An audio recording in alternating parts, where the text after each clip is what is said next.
Do you use the abdominal crunch machine at your gym? Here are some secret tips that you probably don't know about.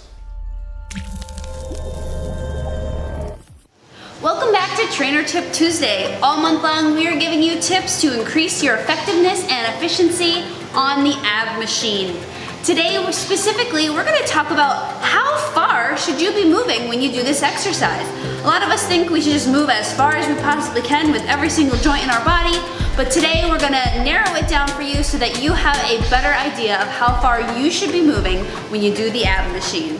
So what a lot of people end up doing when they use the abdominal crunch machine like this is they will use their arms to actually pull farther than what their trunk can move, okay? And so what we want you to think about is only using your trunk and not using your arms to pull. What this is gonna mean is it's likely going to be less range of motion that you're going to get than if you're also driving with your arms. So for example, if I'm here and I'm just using my trunk, that would be where I'd stop.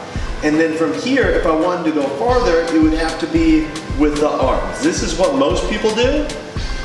This is where we recommend you stopping, just based on moving through your trunk and not through your shoulders and arms. So it might not seem like a big deal, but actually doing it the latter way, where you're using your arms and moving through your shoulders, is one of the biggest reasons why people might injure themselves on this machine and why people may not feel well while using this machine. Next time you're in the gym to work abs, try out this tip to increase specificity, increase safety, and I'm certain you're gonna feel a difference in how your abs are being recruited.